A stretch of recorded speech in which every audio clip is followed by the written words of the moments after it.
Olá, tudo bem? E vamos nós para mais um Universiência, o primeiro programa brasileiro de TV e internet, produzido por meio da colaboração entre TVs e instituições públicas de ensino superior nordestinas. E estas são as pesquisas científicas que vamos conhecer hoje. Pesquisadores da Universidade Federal de Pernambuco desenvolvem um aplicativo interativo entre instituições de caridade e população em situação de rua. Na Universidade Federal de Sergipe, os cientistas estudam uma solução de baixo custo para avaliar a qualidade das rodovias. E ainda, a Universidade Federal do Rio Grande do Norte realiza o estudo e o mapeamento de sítios arqueológicos no interior do estado.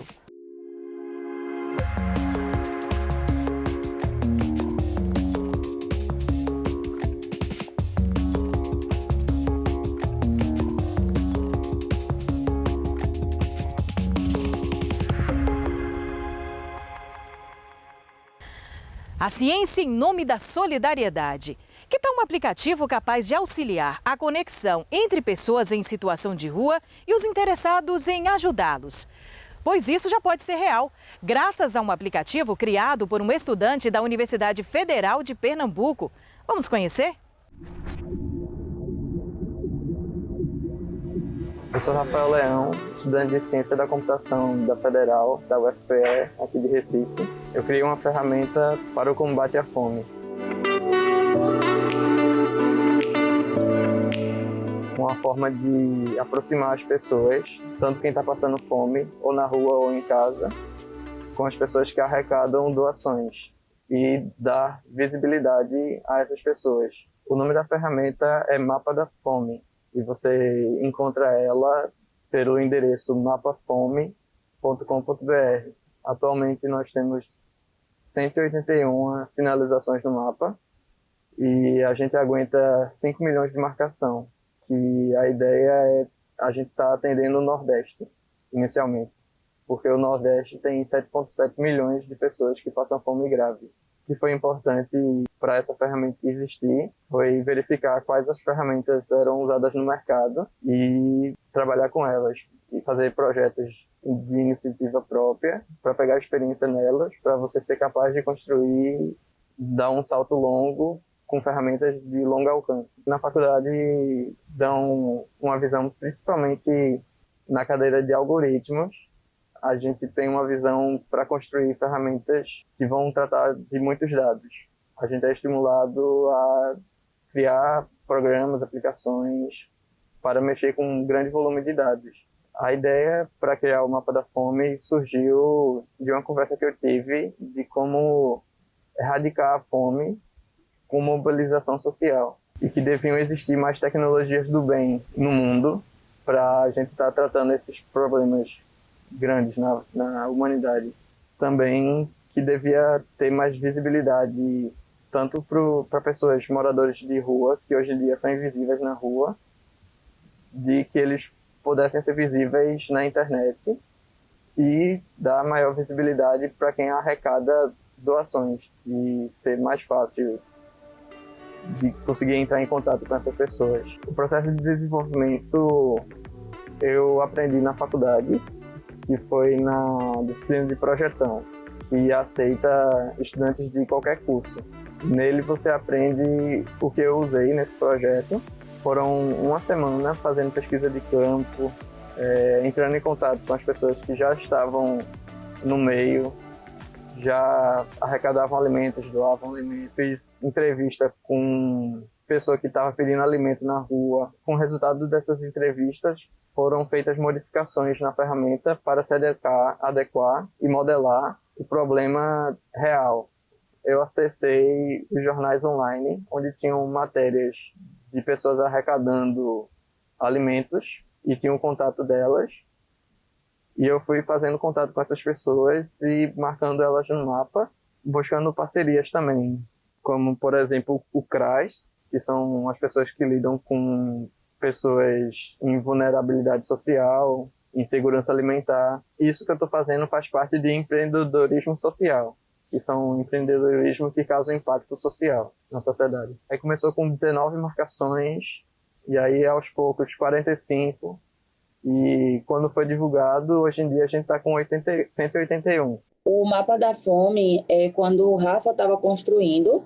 Rafa entrou em contato comigo, conseguiu meu contato e pediu a opinião de como ele estava formatando, da listagem que ele estava fazendo, como se assim, classificar a pessoa que precisa de alimento, pessoa que quer doar o alimento ou a pessoa que recebe o alimento para preparar e doar. Ele colocou essas opções no site. E aí a gente foi falando o que mais ou menos era necessário. Tipo, o Doar Amor tem lá cadastrado como entrega alimento e como recebe alimentos para doar. E aí o que é que a gente faz? Tanto a gente conseguiu uma quantidade de voluntários através do aplicativo de Rafa, porque identificaram o projeto, como a gente conseguiu abranger uma maior quantidade de ajudar a família. Porque como a gente às vezes recebe doação de cesta básica, geralmente as pessoas que estão cadastradas no mapa da fome são famílias que precisam de cesta básica. Mas também você pode cadastrar qualquer pessoa que você olhe em algum ponto de necessidade. Um exemplo passei no centro do Recife, vi tantas pessoas em situação de rua que precisam de ajuda. Eu vou no site e localizo lá, marco a localização dessas pessoas. Qualquer pessoa pode marcar, não precisa ser a pessoa que está precisando de ajuda. Em relação ao mapa, quando a gente chega a cesta básica para a gente vai lá no aplicativo e vê algumas famílias que estão precisando. E aí a gente localiza, entra em contato e vai entregar a cesta básica. A gente aumentou a rede de doação. E como a gente pode ver aqui, essas são as opções de amarelo. São pessoas necessitadas, precisando de alimento, seja pronto ou em cesta básica. O azul, que estão arrecadando para doar. O vermelho, que são pessoas que estão entregando refeições prontas em algum dia na semana, em algum horário. O verde são pessoas de feira livre, de restaurante, hotéis, lanchonetes, que trabalham com alimentos e lidam com desperdício. Logo de início aqui a gente vê um mapa com as sinalizações. Quando você clica em uma sinalização, indica o que é que está precisando lá, indica mais detalhes, como o número, o telefone para contato. Em azul são as pessoas que estão arrecadando alimentos. Se você quiser fazer uma sinalização no mapa, você pode fazer clicando no mapa em algum ponto específico, alguma rua, algum local, escolhendo o que acontece nesse local. Por exemplo, nesse local aqui eu arrecado doações para doar. E aí eu clico no mapa, clico em azul e marco o local tocado. Aí o site ele recarrega com sua marcação feita naquele local.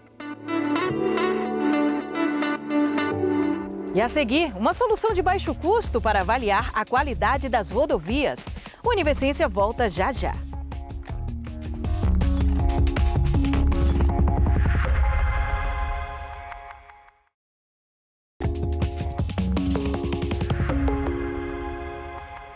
Com mais de 1.700.000 quilômetros, a malha rodoviária brasileira tem apenas 12,4% dessa extensão pavimentada, segundo dados do Anuário CNT do Transporte 2021. O controle de qualidade dessas rodovias é uma das principais preocupações para o setor de transportes. E foi pensando numa solução de baixo custo e alta precisão para avaliar o conforto do rolamento de pavimentos que pesquisadores do Laboratório de Topografia e Transportes da Universidade Federal de Sergipe desenvolveram um perfilógrafo de alto rendimento. Vamos conhecer esse equipamento que serve para medir a rugosidade e a qualidade das estradas? O Brasil tem 1.600.000 quilômetros de rodovias. Dentre essas rodovias, de 200 a 250 mil já são pavimentadas. Desde a sua implantação, como também ao longo do uso dessas rodovias, elas podem ter defeitos, trincamentos. Esses trincamentos vão originar os buracos e esses buracos muitas vezes são remendados, para que a gente não tenha então o efeito pior. Então, esses defeitos vão acarretar um desconforto ao rolamento de um veículo, um pneumático. A gente reduz velocidade. Reduzindo velocidade, a gente tem um maior consumo de combustível. E isso impacta, então, no preço final, tanto do deslocamento de passageiros, mas principalmente do frete, que é um item muito importante aí na economia nacional. Existem vários tipos de controle de qualidade que são realizados em obras rodoviárias, desde a parte estrutural de materiais, né? Mas especificamente a gente tratou dentro do nosso invento sobre conforto ao rolamento. Para analisar o conforto ao rolamento, a gente analisa o perfil longitudinal das estradas. Nada mais é do que todas as irregularidades que existem na superfície do pavimento em termos de cotas. O conforto ao rolamento seria justamente o resultado desse perfil longitudinal, o quanto ele pode nos fornecer em termos de qualidade ao rolamento. A gente pensou, portanto, como a gente também poderia desenvolver um instrumento que fosse acessível para a sociedade e que pudesse fazer esse estudo, essa avaliação, de uma forma mais fácil e mais econômica. Inicialmente foi feita uma vasta revisão bibliográfica e uma busca de interioridades, para conhecermos melhor as principais características, vantagens e desvantagens da maioria dos equipamentos existentes no mercado. E a partir disso surgiu a ideia de criar um perfilógrafo de alto rendimento, que une as características de um perfilógrafo clássico, que é ter boa precisão, por ser um equipamento direto, e, além disso, ser de alto rendimento. Que são aqueles que têm contato com a superfície do pavimento, que vão construindo esse perfil longitudinal, que, ao final dele construído, a gente vai analisar os índices. Esses índices são os índices de qualidade do pavimento. Porque ele utiliza equipamentos e sensores num sistema embarcado e, enquanto o veículo automotor vai se locomovendo pela estrada, ele vai obtendo esses dados. Portanto, esse perfilógrafo de alto rendimento, ele foi desenvolvido aqui no Laboratório de Topografia e Transportes da Universidade Federal do Sergipe, dentro do Departamento de Engenharia Civil. Então, como foi que a gente efetivamente trouxe essa ideia do papel para a realidade? Inicialmente, a gente pesquisou vários sensores e estudou a fundo o seu funcionamento. E colocando eles para trabalharem juntos, a partir de um algoritmo matemático, a gente conseguiu descrever a cinemática do eixo da roda do carro. Essa descrição dessa cinemática trouxe para a gente os valores necessários para conseguirmos calcular os principais índices comparativos das estradas. Esse equipamento conta com sensores inerciais que são responsáveis por medir os desvios verticais enquanto o veículo automotor se locomove. Já os sensores não inerciais que ele conta são responsáveis por tanto medir os deslocamentos horizontais, como também por fazer pequenas correções do movimento e da cinemática do carro. Com toda essa ideia desenvolvida, nós começamos a pesquisar várias formas de fazer isso e entendemos que teríamos que fazer projetos separados. Então começamos a desenvolver o projeto mecânico, um projeto de circuitos elétricos e, paralelamente a isso, um projeto para o desenvolvimento matemático da programação. Juntando tudo isso, nós então chegamos à fase de testes. Esse equipamento foi testado em um local onde a gente já sabia o perfil longitudinal do pavimento e com isso a gente comparou com outro equipamento que testamos aqui nesse mesmo carro. E nesse equipamento nós tivemos, na comparação, uma precisão muito boa, de apenas 0,36% de erro em relação a esse equipamento. Ele consegue captar os valores em alta velocidade. Outro ponto dele é um equipamento portátil, você consegue colocar numa mala. E, além disso, ele pode colocar em qualquer outro carro. O interessante também é que nosso grupo de pesquisa conseguiu unir expertises diferentes com alunos da engenharia civil, alunos da computação, alunos da engenharia eletrônica, de forma que a gente pudesse, portanto, tornar viável essa invenção. No interior do Rio Grande do Norte, no Seridó Potiguar, gravuras rupestres dão indícios da ocupação pré-histórica na região. Pesquisadores da Universidade Federal do Rio Grande do Norte realizam o estudo e o mapeamento de sítios arqueológicos na região. Os registros encontrados ajudam a compreender a história do lugar e das pessoas que ali vivem.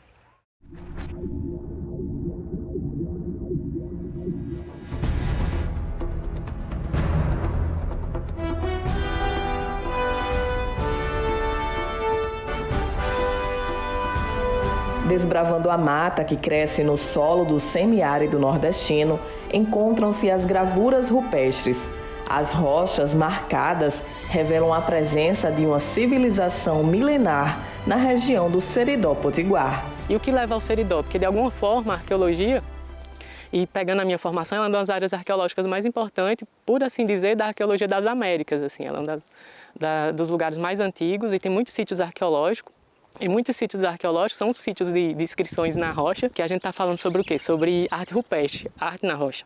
E a gente vai ter duas categorias de arte na rocha, que são as pinturas e as gravuras. Esse sítio que a gente está hoje aqui é um sítio de gravuras. E as gravuras não são tão estudadas assim, os sítios não tão identificados. A gente tem poucos sítios de gravuras levantados e cadastrados como patrimônio. E os mais conhecidos são de pinturas, né? E a gente tem muito disso aqui também no Seridó. O trabalho do arqueólogo, que é ligado ao Museu Câmara Cascudo da Universidade Federal do Rio Grande do Norte e ao Laboratório de Arqueologia do Seridó, segue na busca pela descoberta e mapeamento dos sítios arqueológicos no município de Caicó, distante cerca de 270 quilômetros da capital. O trabalho em si, é um trabalho documental, né? Ver assim, às vezes, o que já tem produzido. Só em eu dizer, olha, nos mapas, nos cadastros, não tinha tantos sítios, já é um orientador, né? A gente, será assim? Não tem? E aí um outro é você conversar com as pessoas, né? Conversar, ter diálogos com as pessoas e ter uma conversa que faça dar sentido que não, tem alguma coisa antiga ali, que no final a gente está trazendo algum elemento material de populações antigas. Antes de iniciar o projeto, sabia-se que Caicó tinha algo entre 4 e 9 sítios arqueológicos. Em um ano de pesquisa, o número saltou para 26. E os registros encontrados ajudam a compreender a história do lugar e das pessoas que ali vivem. Para a gente, como vocês perceberam, chegar até aqui é um trabalho que você tem que deslocar. Esse daqui é um de fácil acesso. Mas a questão é a logística mesmo, você se deslocar, você andar no sol, né? E chegar lá, tem lugar que a gente não acha nada. Né? É um trabalho que começa desde o laboratório, né? É documental, desde do computador também, a questão de satélite, coordenadas geográficas. O laboratório ele é direcionado para 2 caminhos. O primeiro são ações ligadas à extensão e ao ensino sobre o patrimônio arqueológico.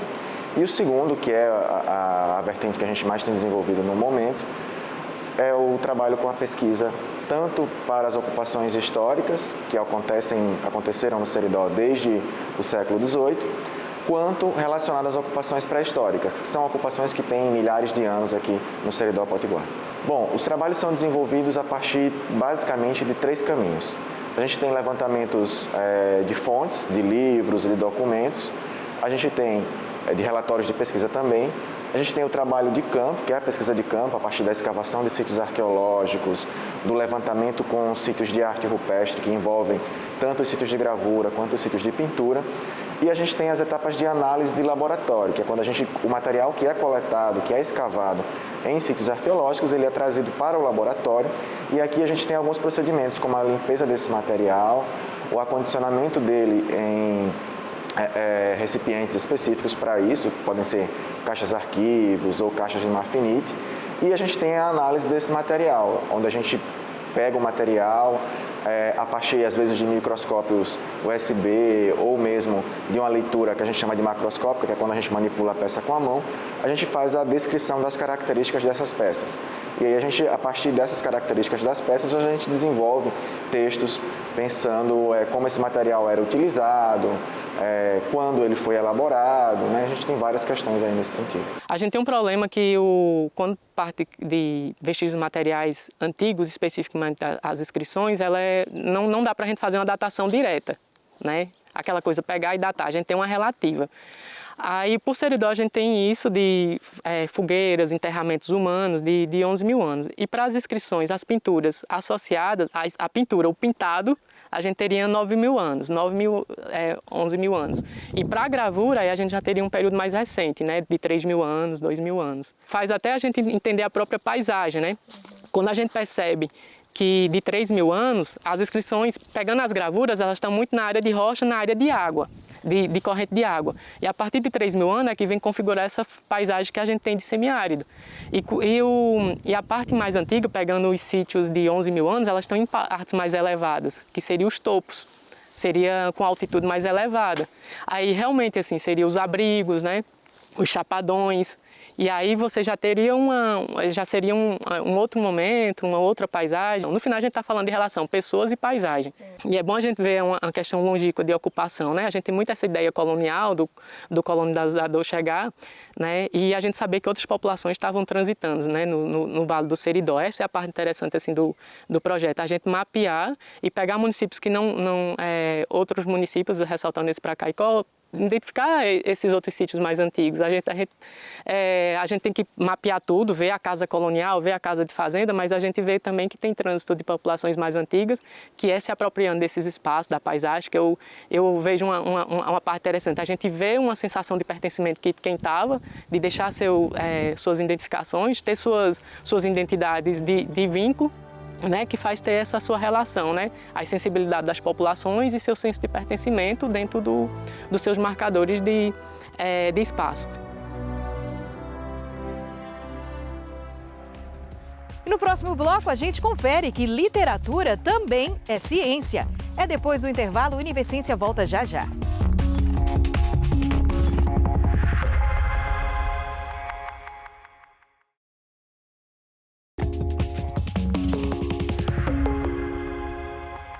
A literatura na educação infantil é capaz de promover o conhecimento de si e do mundo, incentivando a curiosidade, a exploração e o encantamento, além do conhecimento das crianças em relação ao mundo físico e social.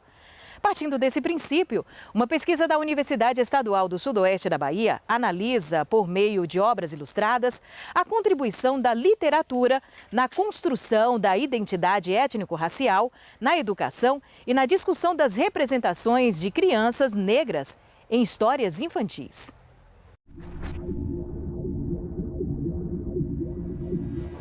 No documento Base Nacional Comum Curricular 2017, na parte referente à etapa da educação infantil, cita que a instituição precisa conhecer e trabalhar com as culturas plurais, dialogando com a riqueza, diversidade cultural das famílias e da comunidade.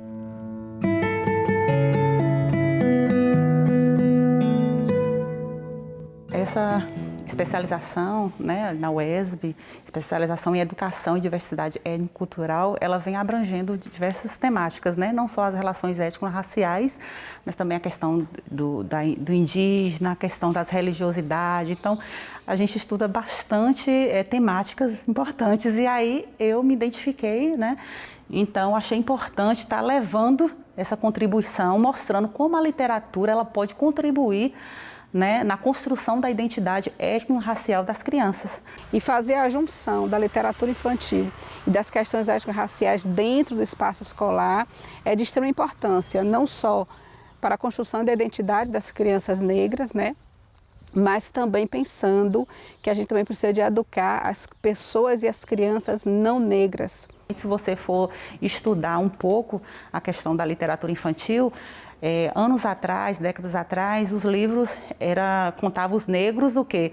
Não como os personagens principais. Os negros eram vistos como os maldosos, né? Aquela pessoa má. Depois de 2003, com a lei 10.639, né, que vem incluindo na rede de ensino, né, em seus currículos oficiais, o estudo de história e cultura afro-brasileira, né? Então, vem trabalhando essa temática, trazendo essa representação do negro na escola. Então, foi importante também essa lei, inclusive, depois de 2008, foi incluindo também a questão do indígena. Então, é um marco, né, principalmente pelos movimentos sociais. O MEC ele tem um programa, né, do livro didático. Né? Dentro desse programa do livro didático, já tem algum tempo, principalmente depois da legislação que obriga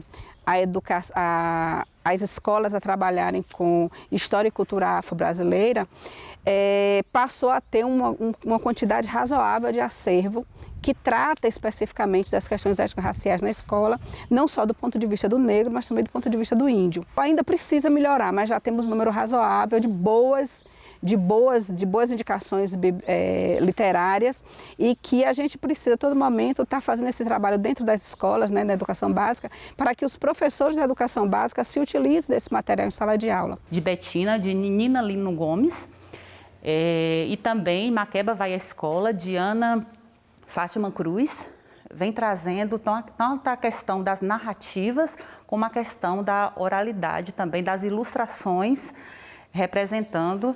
E cada uma delas, por exemplo, Betina mesmo, ela vem trabalhando a questão da valorização, contando ali naquela história a avó, transmitindo sua cultura, seus valores ali para a criança, vem valorizando a questão do cabelo, é um destaque que vem falando ali no livro, na medida que a avó vai contando seus valores, suas tradições, vai contando para a criança, vai trançando, né? Fazendo a trança. E essa trança não é apenas uma trança, né? É um ato político, né? A gente sabe que o cabelo é um símbolo de empoderamento, de resistência e vem valorizando ali aquele traço daquela menina. E Betina é uma menina assim, de um lar estruturado, é uma menina de autoestima.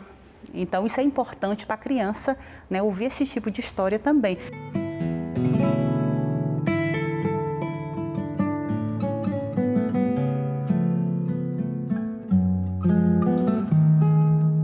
E Maqueba Vai à Escola é uma história que vem falando dessa criança também, da sua autoestima. É uma criança que ela tem medo de ir para a escola, então é o primeiro contato dela ir para a escola, um tema importante, né, para trabalhar ali no espaço escolar. E ela fica com medo, será que na escola vai ter livros interessantes igual o meu? Será que vai ter alguém para contar a história tão divertida que minha avó contava? Será que os colegas vão gostar de mim? Então, quando ela tem esse contato, né, a primeira vez com a escola, ela se encanta. Um ponto também que a gente tem que levar muito em consideração, principalmente com relação às duas bibliografias, né, que foi alvo do estudo de Denise, né, objeto do seu trabalho da especialização em educação e diversidade étnico-cultural, caminha em cima da discussão da ancestralidade. Os dois livros, tanto Maqueba Vai à Escola como Betina, ele tem ancestralidade, a relação direta com os mais velhos, com as avós, tanto uma como a outra, e esse diálogo com as avós para conversar sobre ancestralidade, sobre a sua identidade, sobre a aceitação do seu corpo como ele é, do seu corpo, da sua pele, do seu cabelo. Isso chama muito a atenção no texto e é um dos pontos, inclusive, que a gente mais faz questão de que seja trabalhado dentro da escola. A valorização da ancestralidade, da nossa história, da tradição e, principalmente, essa construção de uma identidade forte, bonita, porque negro é lindo, de nós enquanto essa pluralidade de gente, de pessoas que convivemos aqui no nosso Brasil.